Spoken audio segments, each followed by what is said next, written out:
할렐루야. 고린도서 4장 7절과 15절 말씀을 함께 봉독합니다.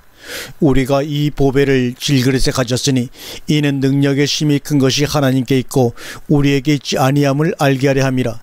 우리가 사방으로 우겨쌈을 당하여도 쌓이지 아니하며 답답한 일을 당하여도 낙심하지 아니하며 핍박을 받아도 버림받지 아니하며 거꾸로 트림을 당하여도 망하지 아니하고 우리가 항상 예수 죽인 것을 몸에 짊어짐은 예수의 생명도 우리 몸에 나타나게 하려 함이라.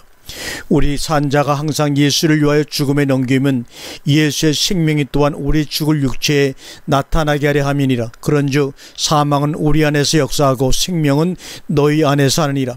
기록한 바 내가 믿는 거로 말하였던 것 같이 우리가 같은 믿음을 가졌으니 우리도 믿는 거로 또한 말하노라. 주 예수를 다시 살리시니가 예수와 함께 우리도 다시 살리사 너희와 함께 그 앞에 서게 하실 줄을 아노니 모든 것을 너희를 위하여 하는 것은 은혜가 많은 사람의 감사함으로 말미암아 더하여 넘쳐서 하나님께 영광을 돌리게 하려 함이니라. 아멘. 오늘 이 본문의 말씀을 가지고 산자의 삶이라는 제목으로 주신 은혜를 함께 나누도록 하겠습니다. 먼저 우리가 오늘 본문 가운데서 조금 수정해야 될 부분이 13절에 우리가 같은 믿음의 마음을 가졌으니 해서 이 마음이 푸니마 성령으로 되어 있습니다. 토 아우토 푸니마 같은 성령, 그 성령입니다. 토 아우토 푸니마 테스 피스테오스, 믿음의 성령을 우리가 엔콘테스 현재 분사로 우리가 가지고 있다는 말씀입니다. 본문 11절에 나오는 말씀, 우리 산자가 항상 예수를 위하여 죽음에 넘겨움은 하는 산자의 삶하는 그런 제목으로 오늘 본문의 말씀을 생각해 보고자 합니다. 그리스도인의 삶은 죽은 자의 삶이 아니라 산자의 삶입니다. 그런데 산자의 삶은 자기 중심적 삶이 아니라 타인 중심적인 삶이 바로 산자의 삶입니다. 그리스도 안에서 죽고 그리스도 안에서 다시 살리심을 받은 사람은 자기를 위해서 사는 삶을 절대로 살지를 아니합니다. 또한 이것은 자기를 위해서 살 수가 없습니다. 다시 말해서 자기를 위해서 사는 삶은 아직 그리스도 안에서 죽음과 부활을 체험하지 못한 사람입니다. 그리스도 안에서 죽음을 체험하고 그리스도로 말미암아 다시 삶을 얻은 사람은 다른 사람을 위해 살기 위해서 다시 삶을 얻는다고 오늘 본문이 분명히 말씀을 하고 있습니다. 그래서 고린도서 4장 7절 이하의 말씀 전체는 바로 바울 자신이 그리스도 안에서 삶을 얻은 사람으로서 어떠한 어려움이 닥치고 그 어려움이 나를 어떻게 만들고 그리고 나를 만든 그것들이 결국 나로 하여금 어떠한 삶을 살게 하느냐는 그의 전체적인 삶을 한마디로 요약해서 말씀하신 부분이 우리가 읽은 고린도서 4장 7절 이하의 말씀입니다. 그런 관점에서 본문 말씀을 보면 고린도서 4장 7절 우리가 이 보배를 질그릇에 가졌으니 이는 능력의 힘이 큰 것이 하나님께 있고 우리에게 있지 아니함을 알게 하려 함이니라 말씀하고 있습니다. 여기에서 중요한 것은 자기는 여기에서 부정이 되어지는 것입니다. 우리 그리스도인들이 신앙생활에서 가장 어려운 것은 자기의 부정입니다. 어떻게 하면 자기가 죽어져 버리고 내 속에서 그리스도 속에서 사심으로 그리스도의 삶을 사느냐 하는 것이 그리스도인들에게 가장 어려운 문제입니다. 그런데 우리가 그동안 신앙생활을 가해오는 과정 중에서 자기 부정을 일종의 금욕적인 방법으로 해결해 보려고 하였습니다. 또한 자기 부정을 자기 망각으로 혹은 자기 비하로 이런 인간적이고 철학적인 방법, 좀 더 나아가서 수양적인 종교적 방법을 동원해서 자기 부정을 시키려고 애를 쏘았던 것 사실입니다. 그러나 그것은 어디나 우리에게 언제나 한계를 가져왔습니다. 나를 부정하려고 어느 정도 노력을 시도해 보았지만 그것은 결국 해이만 가져왔습니다. 결국 나는 실패해버리고 말았습니다. 그런데 그리스도 안에서 자기 부정은 이 귀한 보배 능력이 심히 큰 것이라고 했습니다. 이 귀한 보배를 내가 소유하였을 때만, 다시 말해서 가치성에 비교해서만 자기 부정이 이루어진다는 사실입니다. 이것이 기독교만 줄 수 있는 유일한 선물이고 영원한 선물입니다. 다시 말씀드리면 자기라고 하는 것은 우리가 다 잘 압니다. 내가 어떠한 존재라는 것, 특별히 우리 보통 사람들이 흔히 생각하기를 자기의 우월성보다는 자기의 비열, 자기의 열등 등 그런 많은 것들을 가지고 있는데 그런 것들이 오히려 다른 방면에서 콤플렉스로 작용해서 자기를 과시하려고 하는 외식이 바로 여기에서 나오게 되는 것입니다. 그런데 우리가 그리스도를 모시게 되면 이 보배의 가치성이 자기와의 비교해서 너무나 월등하고 너무나 우수하고 너무나 아름답고 귀하기 때문에 자기가 그것에 비해서 자연의 모습을 감춰버리고 마는 것입니다. 다시 말해서 예를 들자면 우리가 새벽달이 굉장히 밝은 것을 볼 수가 있습니다. 그래서 새벽에 길을 가는 사람들은 달빛으로 말미암아 길을 갑니다. 그러나 달보다 수백 배, 수천 배 밝은 태양이 떠오르면 그렇게 밝게 비추던 달이 분명히 공중에 떠 있는데도 그 달빛은 빛을 잊어버리고 우리 눈에서 보이질 않습니다. 다시 말하면 달빛이라고 하는 것은 강한 햇빛을 받아서 반사해서 우리에게 비추던 사역을 하다가 이제는 본체인 햇빛이 나타나자 달빛의 효력이 없어진 것입니다. 이와 마찬가지로 우리가 우리의 가치성을 가지고 세상을 삽니다. 우리의 우월성을 가지고 세상을 살아왔습니다. 우리의 재물과 내가 가지고 있는 지식들을 가지고 세상을 살지만 그런 것들이 내거보다 훨씬 귀한 정말 달빛에 비해서 햇빛과 같은 귀한 가치성이 나타났을 때는 자동적으로 이것은 소멸되어지고 마는 것입니다. 이것을 내놓을 수도 없습니다. 다시 말하면 키재기도 할 수 없는 얼토당토하는 차이점을 발견하기 때문에 이때부터 자연적으로 자기 자신이 가지고 있던 모든 것들이 얼마나 가치 없고 이것들을 가지고 자기 자랑을 하고 큰 소리를 치고 좋아했던 자기 자신이 부끄러워지면서 자기 비하가 되어가지고 자기 부정이 되어진다고 성경은 말씀하고 있습니다.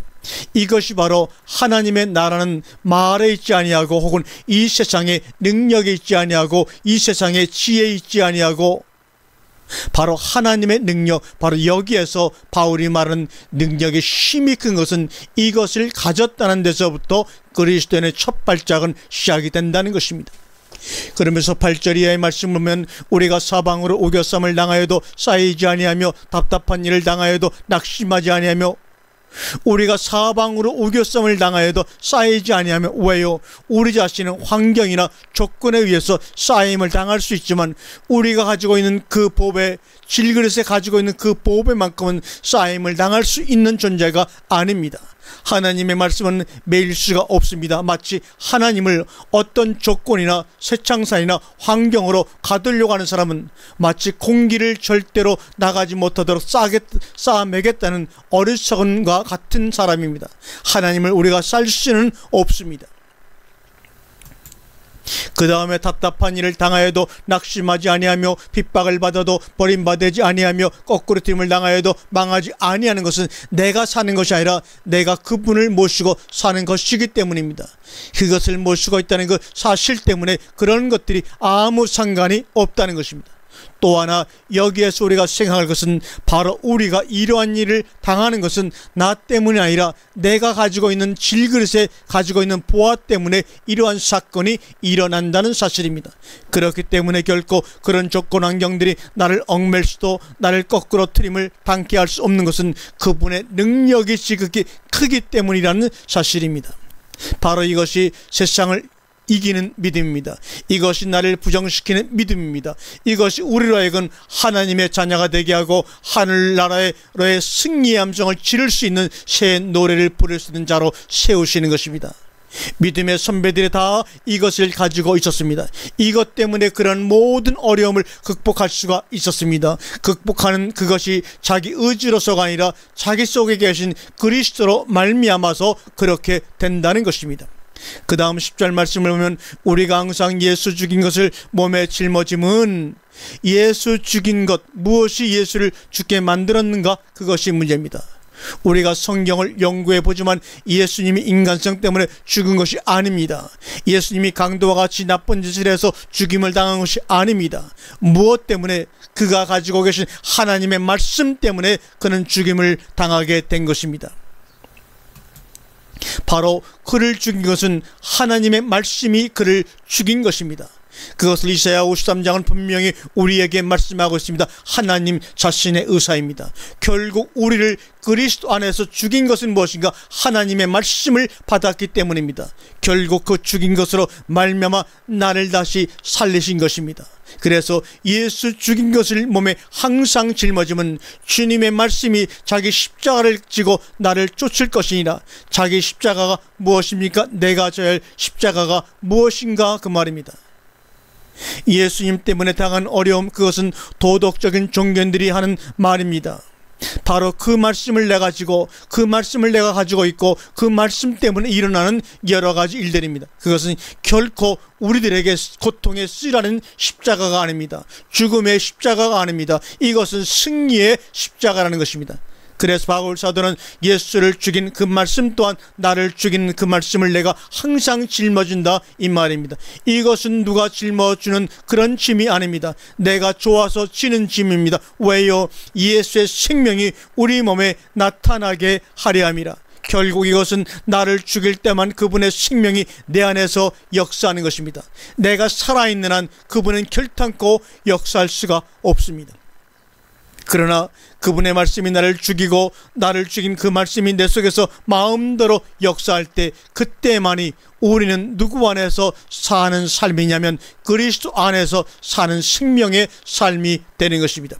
특별히 우리가 과도기에 있는 자들은 이 사실이 얼마나 중요한 줄 모릅니다. 내가 하나님의 말씀을 듣고 배우고 그 말씀의 영향력을 받을 때는 그렇게 좋은데, 내가 개인적인 삶으로 돌아가서 가정에서, 사회에서, 직장에서 일하는 문제들, 마찰들 어떻게 해소할 것인가 하는 이중적인 생활하는 문제, 꼭 우리가 기억해야 할 것은 그분의 말씀이 나를 사로잡을 때만 나는 죽어지고 자아는 죽어지고 그분이 내 속에서 살아날 것입니다. 환경이나 조건이나 대상의 차이가 있을 수가 없습니다. 우리가 세상을 사는 것은 다른 사람 때문에 사는 것입니다. 문제는 우리가 신앙생활에서도 내가 어떠한 존재가 되었느냐 하는 것이 참으로 중요합니다. 내가 살아있느냐 아니면 나는 죽고 내 안에 그리스도께서 사시느냐. 아무리 예배당에 나와 있고 아무리 강대상에서 하나님의 말씀을 외친다고 해도 내가 살아있는 것은 그 사람 세상이지 하나님의 사람은 아닙니다. 그러나 아무리 신앙바닥에 있을지라도 하나님의 말씀이 자기를 사로잡아서 자아를 죽이고 그 다음에 자아 속에서 다시 사신 그리스도의 말씀에 사로잡혀 있으면 바로 시장바닥도 하나님 앞에 예배드리는 삶의 생명의 현장이 되는 것입니다. 우리가 항상 예수 죽인 것을 몸에 짊어지면 분명히 능동태를 쓰고 있습니다. 예수의 생명이 우리의 몸에 나타나려 함이라. 이것이 바로 예수를 위한 삶입니다. 이것이 그리스도인의 삶입니다. 이것이 하나님이 기뻐하시는 산제사입니다. 이것이 진정한 예배, 현재 분사형 예배입니다. 고린도 4장 11절에 우리 산자가 항상 예수를 위하여 죽음에 넘김은 예수의 생명이 또한 우리 죽을 육체에 나타나게 하려 함이라고 말합니다. 우리는 분명히 살아있는 자여 죽음을 건너뛴 자입니다. 예수의 생명 안에서 새로운 삶을 살 현재 분사형 산 사람입니다. 항상 예수를 위하여 죽음에 넘김은 누구를요? 나라고 하는 자아를. 이것은 계속해서 날마다 넘겨주어야 합니다. 그래서 고린도전서 15장에 바울은 날마다 죽는다고 고백을 했던 것입니다. 왜요? 날마다 죽는 그 비결이 날마다 사는 비결이기 때문입니다. 날마다도 부족합니다. 우리는 시간마다 분초마다 죽고 살아야 할 것입니다. 우리는 순간순간 죽어야 합니다. 우리는 계속적으로 순간순간 말씀으로 말미암아 죽는 그 순간 생명 안에서 사는 삶이 많아지는 것입니다. 위대한 그리스도인은, 훌륭한 그리스도인은 말씀을 많이 알고 원어를 많이 하는 사람이 아닙니다. 얼마나 많이 죽느냐는 삶입니다. 이것이 유일한 비결입니다. 우리가 경험하는 것이지만 자기가 살았을 때 바로 찾아오는 것이 무엇입니까? 바로 염려와 두려움입니다. 무엇을 입을까, 무엇을 먹을까, 무엇을 마실까. 그러나 내가 죽어지고 그리스도께서 내 안에 사실 때 처음에 찾아오는 것이 무엇이냐면 생명과 평안입니다. 마태복음에서 주님이 말씀했지만 너희가 염려함으로 키를 한 자나 더할 수 있느냐 입니다. 작년 어느 년 후에 3일간 있을 때 월급을 주면서 놀라가는 말보다 월급을 안 줄 테니 일하라고 하는 것이 훨씬 좋겠구나 하는 생각입니다. 놀면서도 말씀 생각하고 다음 주에는 무엇을 사역자는 사역을 하는 것이, 다시 말하면 논다고 하는 것, 공백, 이것이 우리에게는 지역으로 생각되어져야 하나님의 사람으로 바로 성장할 수가 있는 것입니다. 하나님의 말씀 떠난 삶을 아무리 풍요하고 아무리 부족한 것이 없다 할지라도 그것은 우리에게 지옥의 삶에 불과합니다. 우리 산자가 항상 예수님을 위하여 죽음에 넘김은 누가 나를 넘겨줄 것인가? 아무도 못합니다. 나 자신 스스로 말씀에 의해서 넘겨질 때 예수의 생명이 또한 우리 죽을 육체에 나타나게 하려 함이니라 입니다. 여기서 중요한 것은 고린도서 4장 12절입니다. 12절에 보면 그런즉 이라는 말이 나옵니다. 이제까지 바울이 이렇게 말한 것은 그런즉 사망은 우리 안에서 역사하고 생명은 너희 안에서 하느니라. 아멘. 사망이 우리 안에서 역사할 때만 생명이 사람들 속에서 역사한다는 것입니다. 이것이 바로 사역자요, 이것이 바로 목사요, 이것이 바로 사명자들이요, 이것이 바로 하나님의 자녀들입니다. 아니, 사역자라고 붙이기에는 너무나 고급스러운 이야기입니다. 이것이 바로 그리스도인의 삶입니다. 우리가 하나님의 말씀 전한다고 해서 다 똑같은 효과가 나타나지는 않습니다. 효과의 차이점은 어디서 오느냐면 전하는 사역자의 내적 사정이 얼마나 사명이 깊게 그리고 많이 그리고 절대적으로 역사했느냐의 차이입니다. 이해하겠는지요? 50% 죽고 50% 살아있어서 50대 50의 합동작전을 했으면 결과도 50대 50으로 나타날 것입니다. 그러나 자기 자신이 사망 안에서 100% 죽어버렸을 때 결국 생명의 그리스도께서 나를 몇 프로 사용하시는 거냐면 100% 사용하시는 것입니다. 그 차이점입니다. 기본적으로 사역자들에게 사심이 들어갈 수가 없습니다. 인간적인 수단 방법이 적용될 수가 없습니다. 그런 사심이나 인간적 수단 방법이 적용됐다는 것은 그 사람이 그만큼 죽지 아니했다는 증거입니다. 사람이 가장 위험할 때가 언제냐면 자기의 삶이 그리스도의 삶보다 많아지기 시작할 때부터 가장 위험할 때입니다. 그때는 그 사람이 성공하고 잘 되는 것 같지만 영적으로는 죽어가는 것입니다. 인간적인 수단과 방법이 정상적인 그리스도인이라면 절대로 적용될 수가 없습니다.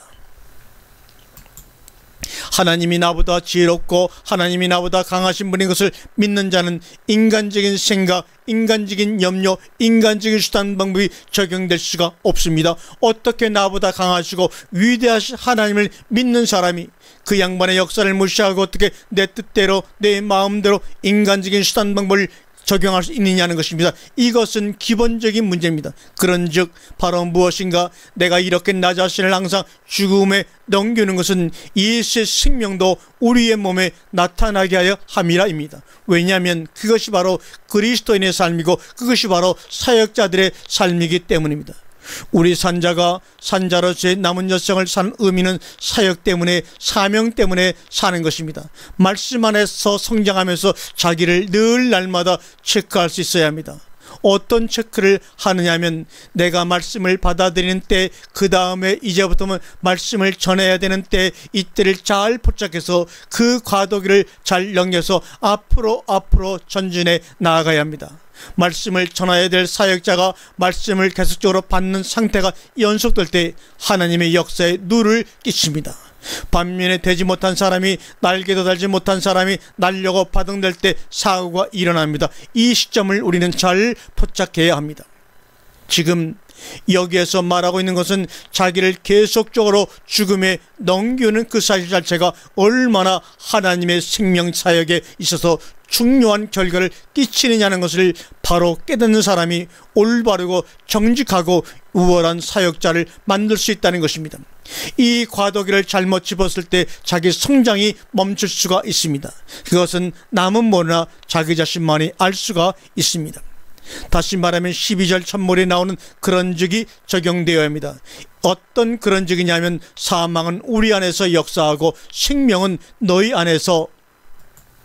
역사하느니라. 이것을 보고 반비례라고 합니다. 한쪽은 수은주가 내려가고 한쪽은 수은주는 반사적 올라가는, 이것이 반비례입니다.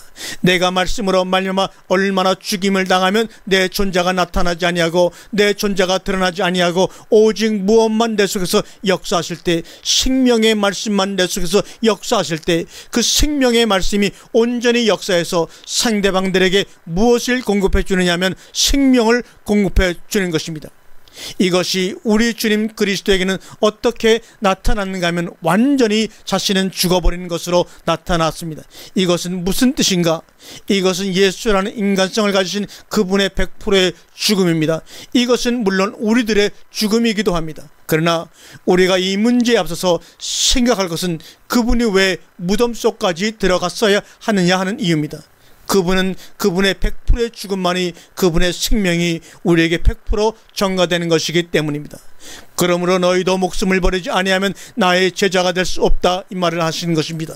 오늘 이 말씀을 가지고 우리가 이렇게 심각하게 깊이 있게 다루냐면 진짜 미혹의 역사가 이 말씀을 가진 사람 가운데 나올 수가 있다는 것입니다. 다시 말하면 하나님께서 우리에게 주신 이 생명의 말씀은 어떤 의미에서 사약과 같은 것입니다.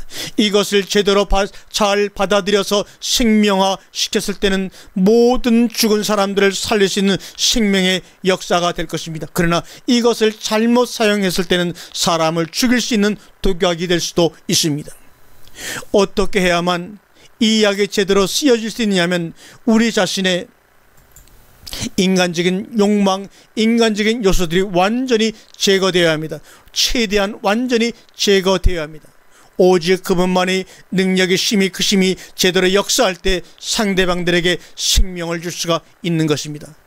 13절 말씀을 보겠습니다. 기록한 바 내가 믿는 거로 말하였다 한 것 같이 우리가 같은 믿음의 마음을 가졌으니 우리도 믿는 거로 또한 말하노라. 이 말씀이 오늘 말씀의 주 요점이라고 할 수가 있습니다. 믿는 거로 말하였다. 말함으로 믿는다가 아닙니다. 믿는 거로 말하였다. 반드시 믿는 자는 말하게 되어 있습니다. 믿는 자가 말하는 것은 무엇 때문이냐면 믿음의 성령을 가지고 있기 때문입니다. 즉 믿음의 성령으로 말미암아 말하는 것입니다. 이제 우리들에게 주님이 될 수도 있고 우리의 원수도 될 수 있는 분이 나타나셨습니다. 내가 죽어져 버리고 내가 모시고 있는 믿음의 성령 그분이 말씀하게 했을 때에는 사람들을 살리는 역사를 합니다. 그러나 그분이 말하게 하신 대로 하면 인간적인 육신적인 나는 수지를 맞을 수 있나 없나 못 맞습니다. 맞을 수가 없습니다. 인생은 적자가 됩니다. 각오하여야만 합니다. 각오하여야만 합니다. 그렇다고 해서 우리들의 것을 빼앗는다는 말은 아닙니다. 나라고 하는 존재를 그분은 인정해 주지 않습니다. 그분은 오직 나를 사로잡아서 그분의 도구로 나를 쓰시기를 원할 뿐입니다. 죽음하다 보면 사람들이 모여들고 인기가 있기 시작하면 그 사람들이 사람 좋아서가 아니라 하나님 좋아서입니다. 그때부터는 그 양반 조금 퇴진시키고 내가 나서야 되겠다. 그렇게 되기 시작하면 나를 그동안 사로잡아서 사용하신 그분이 이제는 무엇이 되느냐면 나와 라이벌이 되는 것입니다. 라이벌이 되면 문제가 심각해지는 것입니다. 우리 한국교회 지도자들이 처음부터 잘못된 것이 아니었습니다. 그분의 종으로 사역을 하다가 조금 교회가 커지고 사람이 많이 모여드니까 고개를 들고 라이벌 의식을 갖는 것입니다. 이제는 내 말도 살살 섞어가면서 하여야 되겠구나. 알게 뭐냐, 내 말인지 그분의 말은 이때부터 문제가 일어나기 시작해서 한국교회가 이렇게 돼버리고 말았습니다. 사울왕이 처음 사울왕이 되었을 때 그렇게 나쁜 사람이 아니었습니다. 바울 사도가 늙을 만년에 간증하는 말이 간제와 같이 내가 부음이 되고 나의 떠날 기약이 이르렀으니 하는 말씀이 있습니다. 내가 끝까지 무엇을 지켰다고 말하고 있느냐면 믿음을 지켰다고 말하고 있습니다. 그것이 충성되고 지혜로운 하나님의 종입니다. 누가복음에 보면 어떤 사람이 포도원 망대를 세우고자 할 때 미리 앉아서 계산해보지 않겠냐며, 또 어떤 임금이 전쟁을 하러 나갈 때 내가 가진 1만으로 저오는 2만을 상대해서 싸워서 이길 수 있을지 없을지 미리 예산해보지 않겠느냐는 이야기가 나옵니다. 오늘날 교회가 너무나 바켄시라는 백화점식으로 되어 누구든지 오세요, 구원은 거저 나누어 드립니다. 단 몇 원만 구원만은 못 줍니다. 그 모양 그 꼴이 되었지만 사실상 구원을 얻겠다고 교회를 찾아오는 사람에게 먼저 앉아서 기독교라는 것은 이러이러한 것입니다. 당신 인간적으로 손해라는 것입니다. 재미 하나도 없습니다. 그리스도인이 되고 난 다음부터는 그러나 당신이 이 땅에서 누릴 수 없는 만족, 맛볼 수 없는 기쁨, 그리고 가질 수 없는 평안을 주십니다. 양자택일하여야 할 기로에 서 있는데 그래도 좋겠습니까? 먼저 자신이 예산해 볼 수 있도록 예산서를 먼저 제시해 주어야 합니다. 누구든지 오시오만 말고 성경은 분명히 그렇게 말하고 있음을 볼 수가 있습니다. 고린도서 4장 13절, 우리가 같은 믿음의 성령을 가졌으니 우리도 믿는 거로 또한 말하노라. 이분이 우리를 죽이시고 우리로 하여금 당신 앞에서 살게 하신 생명의 주가 되십니다. 주 예수를 다시 살리시니가 예수와 함께 우리도 살리사 너희와 함께 그 앞에 서게 하실 줄 아노니 모든 것을 너희를 위하여 하는 것은 은혜가 많은 사람의 감사함으로 말미암아 더하여 넘쳐서 하나님께 영광을 돌리게 하려 함이라고 말합니다. 모든 것을 너희를 위하여 하는 것은 자기 삶이요 다른 사람을 위한 삶입니다. 결국 하나님께 영광을 돌리는 사람이 모든 것을 너희를 위하여 하는 것. 그래서 하나님은 종들을 보내셨고, 그래서 그 종들은 죽도록 하나님을 위해서, 하나님을 위한 곧 누구를 위해서, 다른 사람을 위해서 하나님의 일을 하는 이것이 세계를 변화시키고 이 사랑이 인류를 변화시켜서 이 땅으로 하여금 하나님 나라가 오게 하는 밑거름들이 되게 하는 것입니다. 이제 우리 조용히 하나님 앞에서 자신을 향해 묻고, 너는 날마다 무엇 때문에 사느냐? 내가 날마다 죽음을 체험하느냐? 그 죽음이 누구로 말미암아 죽는 죽음이냐? 그 죽음의 결과가 너에게 무엇으로 다시 보상되어지며 너는 한 주일 동안 혹은 한 달 동안 혹은 1년 동안 그리스도 안에서 몇 프로가 죽어지고 아직도 몇 프로 찌꺼지가 남아있느냐? 제대로 자기를 볼 수 있는 사람, 지혜로 충성된 하나님의 종이 진실로 될 수 있을 것입니다. 아멘.